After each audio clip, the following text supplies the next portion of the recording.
का स्वागत है हमारे यूट्यूब चैनल GTU फ्लिक्स में। तो आज हम फिर से कंटिन्यू करने वाला है हमारा सेकंड यूनिट BEE का, जिसका नाम है AC सर्किट्स। और ये हम आते आते हमारे 6th लेक्चर पर पहुंच चुके हैं। उससे पहले हम रिवाइंड कर लेते हैं हमारा 5th लेक्चर में हमने क्या पढ़ा था। तो 5th लेक्चर में हमने पढ़ा था प्योरली कैपेसिटिव सर्किट, और उसका एक क्वेश्चन था कि हमारा करंट है जो हमारे वोल्टेज से 90 डिग्री लीड करता है, और उसमें प्योरली कैपेसिटिव सर्किट में उसका पावर इन ज़ीरो होता है इक्वल टू। तो उसमें आंसर में हमने उसकी सर्किट डायग्राम देखी थी, फिर उसका एक फॉर्मूला लेके उसका डिफरेंशिएशन किया था। फिर उसके बाद हमें पता चल गया था कि वो हमारा जो करंट है वो लीड करता है। उसके बाद उसका वेव फॉर्म भी देखा था, और फिर उसका प्योर पावर देखा था कि प्योरली कैपेसिटिव पावर सर्किट में पावर कितना होता है। तो पावर का फॉर्मूला V/I किया था, और उसमें सब पुट करते ही हमें आगे फिर हमने एवरेज पावर ढूंढा था, और उसको सब फॉलो करते हुए हमने प्रूव कर दिया था कि power in purely capacitive circuit is zero. तो चलिए आज शुरू करते हैं हमारा। शुरू करते हैं हमारा 6th लेक्चर। जो हमारा 6th लेक्चर है वो है हमारा प्योरली इंडक्टिव सर्किट, और हमारे 5th लेक्चर में हमने प्योरली कैपेसिटिव सर्किट देखी थी। इन दोनों में डिफरेंस इतना ही है कि जो हमारी प्योरली कैपेसिटिव सर्किट थी उसमें हमारा जो करंट I था वो 90 डिग्री लीड कर रहा था, और इधर जो हमारा करंट है वो हमारा क्या कर रहा होगा, 90 डिग्री लैग कर रहा होगा। किससे? तो हमारे वोल्टेज से। ये तो हमें पता चल गया। चलो, इधर भी पावर तो ज़ीरो ही होगा। जैसे ही हमारे प्योरली कैपेसिटिव सर्किट थी उसमें पावर ज़ीरो होता था, वैसे ही हमें प्योरली इंडक्टिव सर्किट में भी पावर क्या होगा, P=0। तो चलिए आगे देख लेते हैं। आगे क्या है हमारा कि जो हमारी प्योरली इंडक्टिव सर्किट है, purely inductive circuit same for the purely inductive circuit, but here the current is lagging. जो मैंने आपको स्टार्ट में बताया कि जो ये हमारा करंट है वो लैग कर रहा होगा लीड करने की जगह। तो हमने प्योरली कैपेसिटिव सर्किट में क्या लिया था, Q=CV। ओके, करंट के लिए हमने कूलम के लिए लिया, कैपेसिटर के लिए लिया था, इसीलिए हमने Q=CV लिया था। बट यहाँ हमारा क्या है, यहाँ हमारा इंडक्टर है, तो हमें इंडक्टर को कुछ भी ऐसे रिप्रेजेंट करता हो ऐसा कोई फॉर्मूला लेंगे। तो इंडक्टर को रिप्रेजेंट करने वाला ये फॉर्मूला है EMF अक्रॉस द इंडक्टर। वो हमारा ये हमारा फॉर्मूला क्या है, E=-L di/dt। तो आपको पता चल गया। ओके, फिर से एक बार देख लेते हैं। E=-di/dt। ये कैसा है मैं आपको आगे बताता हूँ। ओके, फर्स्ट हम इसका ये सर्किट डायग्राम देख लेते हैं। तो इसमें एक हमारा एक्सटर्नल वोल्टेज है Vm sin थीटा, और इधर से ये हमारा ये क्या है, पूरा सर्किट है, और इधर ये हमारा L इंडक्टर, ये हमारा इंडक्टर इधर लगाया गया हुआ है। मुझे एक ये बात पता नहीं चली कि हमारा कैपेसिटर को C से डिनोट किया जाता है, बट हमारे इंडक्टर को L से क्यों डिनोट किया जाता है ये मुझे नहीं पता। आपको पता हो तो कमेंट सेक्शन में आप बता सकते हैं। तो चलिए आगे देख लेते हैं।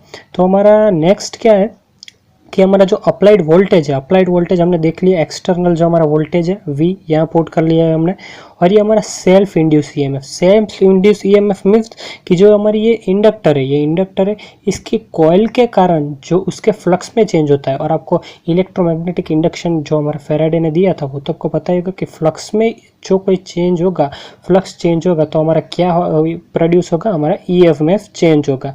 EMF कैसे चेंज हो जाए कि हमारा फ्लक्स में कुछ चेंज आए तो हमारा EMF प्रोड्यूस हो सकता है। ओके, चलिए, तो ये तो पता चल गया। तो जो हमारे एक्सटर्नल वोल्टेज है और जो हमारा इंड्यूस सेल्फ इंड्यूस EMF हो, वो दोनों इस डायरेक्शन कैसी होती है, ऑपोजिट, इसीलिए इधर हमने माइनस किया हुआ है। और सेल्फ इंड्यूस EMF क्या फॉर्मूला ऊपर ही हमने देखा, वो क्या था, -L di/dt, क्योंकि हमारे I क्या है, हमारा करंट है। करंट में चेंज होगा तो हमारा क्या प्रोड्यूस होगा, इंड्यूस्ड EMF। ओके, चलिए, तो नेक्स्ट क्या है हमारा, जो हमारा एक्सटर्नल वोल्टेज था उसके क्या वैल्यू थी, Vm sin ωt, और ये प्लस माइनस माइनस क्या हो जाएंगे, प्लस हो जाएंगे। Okay, and di/dt into L हमारा ये वो है सेल्फ इंड्यूस EMF। फिर हम क्या करेंगे, इधर हमें क्या प्रूफ करना है कि हमारा जो करंट है वो यहाँ लैग कर रहा है, तो उसको हम करंट को हम क्या बनाएंगे, हमारा मेन बना देंगे। तो इधर करंट को DI हमने बना दिया। ओके, हमारा करंट वो बन गया। देन 1/EL, L इस बाजू आ जाएगा तो वो अपन में चला जाएगा, 1L Vm sin ωt into dt। ये हमारा प्रूफ हो गया। ओके, इसके बाद हमारे जो हमने प्योरली कैपेसिटिव सर्किट था उसमें हमने डिफरेंशिएशन किया था, बट यहाँ हम क्या करेंगे, इंटीग्रेशन। तो ये हमारा ये पूरा जो है उसके दोनों साइड हम क्या लेंगे, integration on the both side. Okay, both side हम क्या ले लेंगे, इंटीग्रेशन ले लेंगे। चलो, तो इंटीग्रेशन ले लिया। इंटीग्रेशन लेने के बाद हम क्या करेंगे, इंटीग्रेशन लेने के बाद ये हमने इंटीग्रेशन ले लिया। ओके, इधर आई का इंटीग्रेशन, डी आई का इंटीग्रेशन क्या होगा, आई होगा, इंटीग्रेशन को आपको पता ही होगा। और ये वी एम और एल जो हमारा अपॉन में एल है वो तो दोनों कैसे कांस्टेंट है, तो हमने बाहर निकाल लिया। और साइन ओमेगा टी का इंटीग्रेशन आपको पता है minus cos omega t upon omega होगा, तो ये हमने यहाँ पुट कर दिया कि cos minus cos omega t upon omega. Okay, then हमारा क्या हुआ है, आई, और ये जो हमारा ओमेगा और एल है, ओके, हमने ओमेगा को बाहर निकाल लिया, तो omega L minus V M cos omega T हो जाएगा। Is it clear? ओके, इसके बाद क्या है नेक्स्ट, चलिए देख लेते हैं। तो उसके बाद है हमारा कि I equal to V M pi by two sine pi by two plus और माइनस ओमेगा टी। इधर मैंने आपको प्योरली कैपेसिटिव सर्किट में भी बताया थी कि इधर प्लस भी आ सकता है और माइनस भी आ सकता है, बट यहाँ हम माइनस लेंगे। ओके, क्यों माइनस लेंगे, क्योंकि हमारा यहाँ करंट लैग कर रहा है, ऐसा हमें प्रूफ करना है ना, तो माइनस लेंगे तो उसका मीनिंग क्या होगा, वो लैग कर रहा है।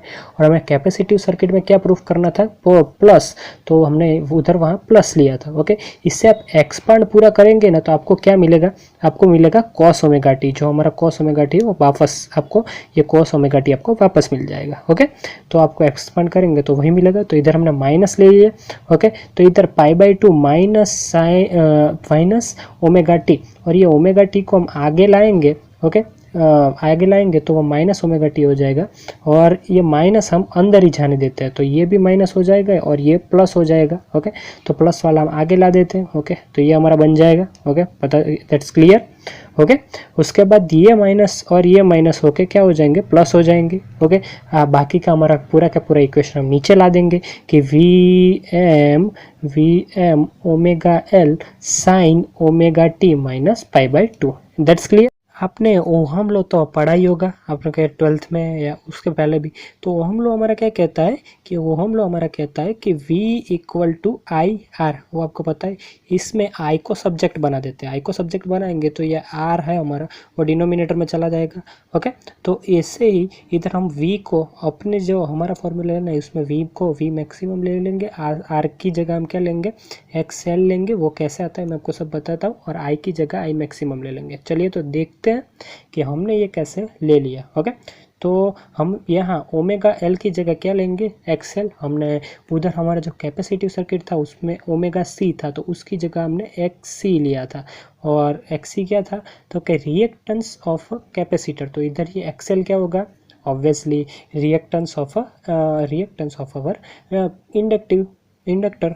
ओके, देन देख लेते हैं फिर क्या हुआ। हमने अभी मैंने आपको ओहम लॉ पढ़ा है, ऐसे ही आई को सब्जेक्ट बनाएंगे तो V बाई आर होगा, तो V की जगह हमने V मैक्सिमम ले लिया और R की जगह XL ले लिया जो है रिएक्टेंस ऑफ इंडक्टर। ओके, तो उसकी जगह हम इसकी जगह पूरी जगह IM पुट कर देंगे।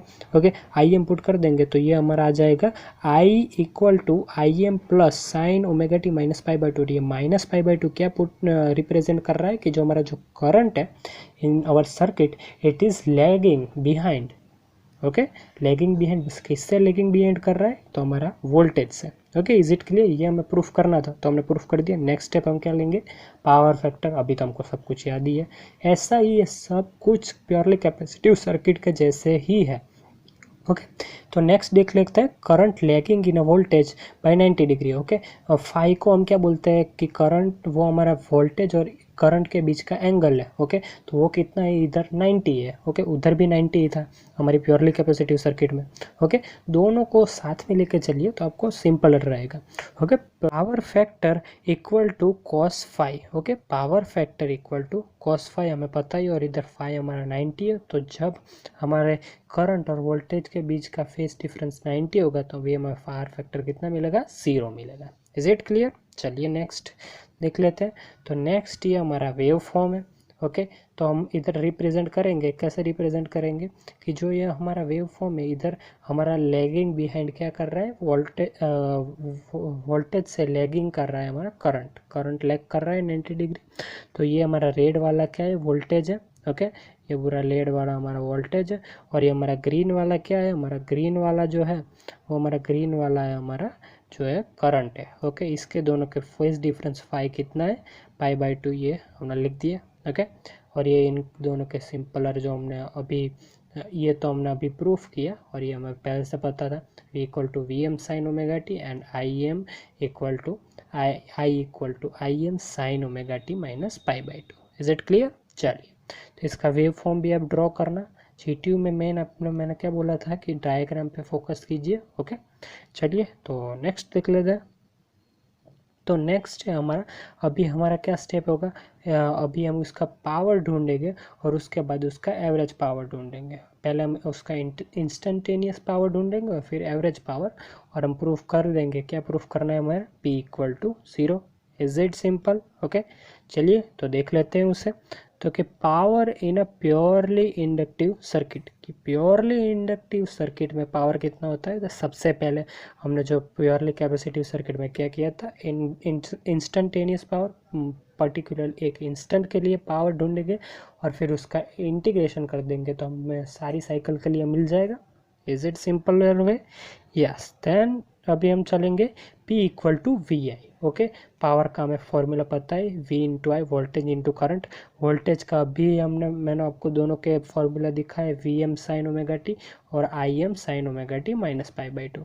ओके, हम साइन ओमेगा टी माइनस π/2 की जगह कॉस ओमेगा टी ले लेंगे, वो भी हमको पता है कि वो हमने लिया था पिछली बार की तरह। Okay, then V M sine omega T, और हम ये माइनस आगे ले लेंगे π/2। ओके, क्योंकि साइन π/2 माइनस ओमेगा टी क्या होता है हमारा, कॉस ओमेगा टी। ओके, तो उसकी जगह हम कॉस ओमेगा टी ले सकते हैं, बट उससे पहले हम क्या करेंगे, हमारा वी एम और आई एम है, हम एक साइड ले लेंगे और हमारे दोनों साइन है, ये साइन फंक्शन और ये साइन फंक्शन को एक बाजू कर लेंगे। तो वही हमने किया, माइनस भी बाहर निकाल लिया। ओके, फिर हमने दोनों को क्या करना है, और इधर ये हमारा कॉस ओमेगा टी हो गया साइन π/2 माइनस ओमेगा टी से। ओके, फिर हम क्या करेंगे, multiply and divide by 2। Okay, जो हमारा पूरा इक्वेशन है उसे मल्टीप्लाई डिवाइड करेंगे, वो भी आपको पता है क्यों, क्योंकि हमका साइन का फंक्शन बन रहा था, हमें पता ही चल गया था। और 2 sine omega T cos omega T क्या होता है, साइन 2 ओमेगा टी। तो ये साइन 2 ओमेगा टी हो जाएगा, एज इट इज़ हमारा V M I M by 2, वो हमारा एज इट इज़ रह जाएगा। ओके, तो वो हमने पुट कर दिया, और इधर हम ओमेगा टी की जगह क्या ले लेंगे, थीटा ले लेंगे। तो हमारा क्या हो जाएगा कि I M minus V M I M by 2 sine omega T हमारा पावर हो गया। ओके, अब हम क्या ढूंढेंगे, एवरेज पावर। ये हमारे स्टेप्स ही है सारे, ये तो याद ही रह गए होंगे आपको। और ये 1/2 भी मैंने आपको बता दिया था पिछले लेक्चर में, कैसे आया था, लेंथ ऑफ हमारा पूरे बेस की लेंथ होती है, उसे डिवाइड करते हैं मुझसे। ओके, और ये हमारा बेस का जो पूरा पावर था। ओके, तो इधर पावर हमने पहले एक इंस्टेंट के लिए ढूंढा था, और उसका इंटीग्रेशन करने के बाद हमें पूरी साइकिल के लिए मिल जाएगा। ओके, इससे हम इसका जो फॉर्मूला आएगा, इससे हम पूरी साइकिल्स के लिए भी ढूंढ सकते हैं पावर, बट इधर हमें पता ही है हमारा पावर कितना होगा, P इक्वल टू 0, तो कोई ढूंढने की ज़रूरत भी नहीं है। ओके, चलिए तो नेक्स्ट क्या होगा हमारा कि P equal to 1/2 P D theta. Okay, और ये हमने जो ये P का पहले ऊपर से जो लिया है वो उधर नीचे पुट कर देंगे हम, तो इधर हम नीचे पुट कर देंगे उसे। तो चलिए पुट कर दिया हमने, minus V M I M by 2 into sine 2 theta D theta.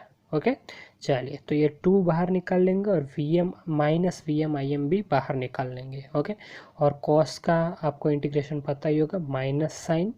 Okay, तो इधर हम कॉस का, और जो हमारा कोएफिशिएंट होगा थीटा का, वो भी अपन में आ जाएगा, वो भी आपको पता है।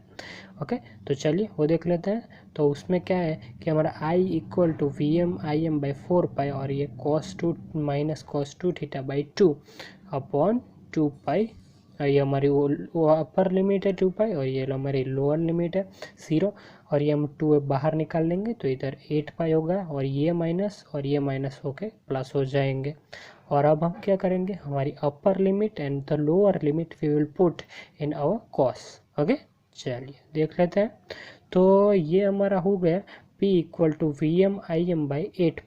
तो ये कॉस हमारी अपर लिमिट 2 पाई है वो हमने पुट कर दी, तो 2 पाई इंटू 2 4 पाई हो जाएगा, और ये इधर तो हम 0 पुट करेंगे, सब 0 ही हो जाएगा। ओके, कॉस 4 पाई की भी वैल्यू 1 है और कॉस 0 की भी वैल्यू 1 है, तो 1 माइनस 1 0, तो ये पूरा फंक्शन कैसा हो जाएगा 0। जो हमें प्रूफ करना था p इक्वल टू 0, हमें क्या प्रूफ करना था कि प्योरली इंडक्टिव सर्किट में हमारा जो पावर है वो कैसा होता है 0 होता है, वो हमने प्रूफ कर दिया। ओके, तो power in purely inductive circuit is 0। Okay, तो आई होप आपको सबसे एक बार फिर से मेमोराइज कर लेंगे। सबसे पहले हम क्या करेंगे, सबसे पहले हम उसका जो हम ढूंढेंगे, सबसे पहले हम उसका एक बेसिक फॉर्मूला लिया हमारा E equal to minus L D I by D T, जो हमारा था EMF अक्रॉस द इंडक्टर। फिर उसकी हम ये डायग्राम पुट कर देंगे। ओके, डायग्राम पे मस्ट फोकस करिए GTO के लिए। ओके, देन हमने ये दोनों को क्या कंपेयर किया है, कंपेयर में से हमने उसमें हमें क्या प्रूफ करना था कि आई हमारा जो है लैग कर रहा है, तो हमने आई को क्या सब्जेक्ट बना दिया, आई को सब्जेक्ट बनाया। उसके बाद हमने क्या किया, इंटीग्रेशन, हमने प्योरली कैपेसिटिव सर्किट में क्या किया था, इसकी जगह डिफरेंशिएशन। ओके, ये पूरा इंटीग्रेशन मैंने आपको समझा दिया, वो देख लीजिएगा। उसके बाद हमें आई का एक फॉर्मूला मिला, और उसमें जो माइनस है ओके वो रिप्रेजेंट करता है कि हमारा जो आई है करंट वो हमारा लैग कर रहा है हमारा 90 डिग्री हमारे वोल्टेज से। ओके, फिर पावर फैक्टर, फिर हमारा वेव फॉर्म आएगा, वेव फॉर्म अपने मैंने ये भी ड्रॉ करने का। फिर उसके बाद हमारा पावर ढूंढेंगे, power equal to P equal to 0 हमें प्रूफ करना है। तो उसके लिए पहले हम इंस्टेंटेनियस पावर, और इंस्टेंटेनियस पावर में से हम पावर का फॉर्मूला लेंगे, और उसके बाद एक इंस्टेंट के ढूंढ जाने के बाद हम पूरे एक साइकिल के लिए, ये हमारा इंस्टेंटेनियस पावर का लिए है, और ये हम फिर एवरेज पावर के लिए ढूंढेंगे पूरी साइकिल के लिए, और उसमें हम प्रूव कर देंगे कि हमारा P इक्वल टू 0 है। तो आई होप आपको समझ आ गया होगा। और इसके बाद के मोस्ट IMP लेक्चर्स आ रहे हैं जो GT में प्रीवियस ईयर में पूछे ही जाते हैं, वो हमारे हैं RLC series and parallel circuit, वो बहुत IMP टॉपिक है। So please press the like button and share our video and hit the subscribe button to get the latest video notification. And if you have any doubt आप comment section में लिख सकते हैं, और या फिर आप मेल भी कर सकते हैं हमें, हमारा मेल ID भी डिस्क्रिप्शन बॉक्स में। और ये हमने आपको जो पूरा पढ़ाया वो PDF के टाइप में टेलीग्राम में भी मिल जाएगा, और टेलीग्राम चैनल की लिंक भी डिस्क्रिप्शन बॉक्स में है। तो thank you for watching the video.